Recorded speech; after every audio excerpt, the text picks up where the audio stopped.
नमस्कार. आज आपण 26 व 27 या दोन्ही श्लोकांचा अर्थ जाणून घेणार आहोत. श्लोक 26. अमी चत्वान धृतराष्ट्रस्य पुत्रास सर्वै सहैवावनिपाल संघैः भीष्मो द्रोणस्सूतपुत्रस्तथासौ सहास्मदीयैरपि योधमुख्यैः. श्लोक 27. वक्त्राणि ते त्वरमाणा विशन्ति दंष्ट्राकरालानि भयानकानि केचिद्विलग्ना दशनान्तरेषु सन्दृश्यन्ते चूर्णितैरुत्तमांगैः. दोन्ही श्लोकांचा अर्थ. ते सर्व धृतराष्ट्राचे पुत्र राजसमुदायासह आपल्यात प्रवेश करीत आहेत आणि पितामह भीष्म, द्रोणाचार्य तसेच तो कर्ण आणि आमच्या बाजूच्याही प्रमुख योद्ध्यांसह सगळेच आपल्या दाढांमुळे भयंकर दिसणाऱ्या तोंडात मोठ्या वेगाने धावत धावत घुसत आहेत आणि कित्येक डोकी चिरडलेले आपल्या दातांच्या फटीत अडकलेले दिसत आहेत. अमी या पदाने अर्जुनाने असे दाखविले आहे की दुर्योधनादी जे धृतराष्ट्राचे पुत्र मी आत्ताच आपल्या समोर युद्धासाठी उभे असल्याचे पाहत होतो, तेच आता तुमच्यामध्ये प्रवेश करून नष्ट होत आहेत असे मला दिसत आहे. तसेच सर्वे आणि एव यांनी असे दाखविले आहे की ते दुर्योधनादी सर्वच्या सर्व तुमच्यामध्ये प्रवेश करीत आहेत. त्या 100 पैकी एकही वाचला असेल असे नाही. अवनिपाल हा शब्द राजांचा वाचक आहे आणि अशा राजांचे पुष्कळसे समूह यांचे वाचक अवनिपाल संघही हे पद आहे. त्याचा आणि सह या पदाचा प्रयोग करून अर्जुनाने असे दाखविले आहे की फक्त धृतराष्ट्राच्या पुत्रांनाच मी तुमच्यामध्ये प्रविष्ट होताना पाहत नाही, तर त्यांच्याबरोबर दुर्योधनाची मदत करण्यासाठी आलेल्या सर्व राजांचे समूह हेही तुमच्यामध्ये प्रवेश करीत आहेत असे मला दिसत आहे.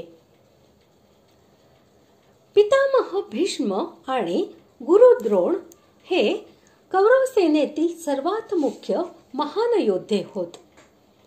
ते परास्त होणे किंवा मारले जाणे हे फारच कठीण आहे असे अर्जुनाला वाटत होते. येथे दोघांची नावे घेऊन अर्जुन असे म्हणत आहे की भगवंता, दुसऱ्यांच्या बद्दल काय सांगायचे. भीष्म आणि द्रोणाचार्य यांच्यासारखे महान योद्धे हेही तुमच्या भयानक विक्राळ अशा मुखांमध्ये प्रवेश करीत आहेत असे मी पाहत आहे. वीरवर कर्णाशी अर्जुनाची स्वाभाविक स्पर्धा होती.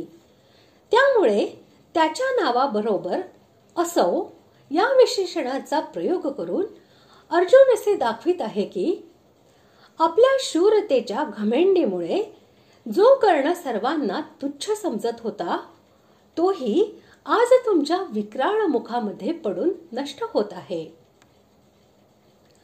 अपि तसेच या प्रश्नात आलेल्या इतर पदांचा प्रयोग करून अर्जुनाने असे दाखविले आहे की फक्त शत्रू पक्षातील वीरच तुमच्यामध्ये प्रवेश करीत नाहीत, तर आमच्या पक्षातील जे जे मुख्य वीर योद्धे आहेत ते सुद्धा शत्रू पक्षातील वीरांच्या बरोबर तुमच्या विक्राळ मुखांमध्ये प्रवेश करताना मला दिसत आहेत.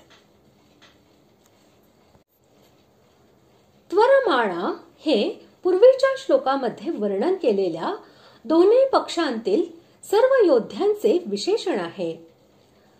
दंष्ट्राकरालानी हे मोठमोठ्या भयानक दाढांच्यामुळे विक्राळ आकृतीच्या मुखांचे विशेषण आहे आणि जे पाहिल्यामुळेच भय उत्पन्न करणारे आहेत त्यांना भयानकानी असे म्हटले आहे.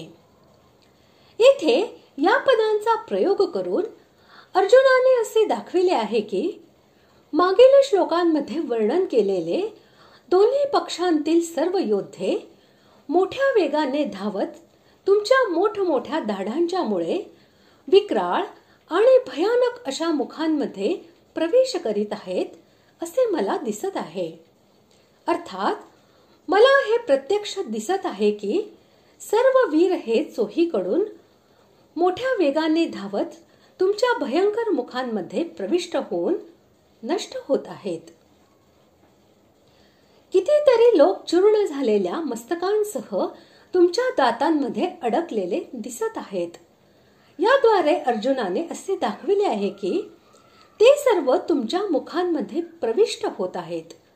एवढेच मला दिसत नाही, तर त्यांपैकी कितीतरी लोकांची अशी वाईट स्थिती मला दिसत आहे की त्यांची मस्तके चूर्ण झालेली आहेत आणि ते अत्यंत दूरावस्थेमध्ये तुमच्या दातात अडकलेले आहेत. अशा प्रकारे आज आपण 26 व 27 या दोन्ही श्लोकांचा अर्थ जाणून घेतला. पुढील भागात आपण 28व्या श्लोकाचा अर्थ जाणून घेणार आहोत. धन्यवाद.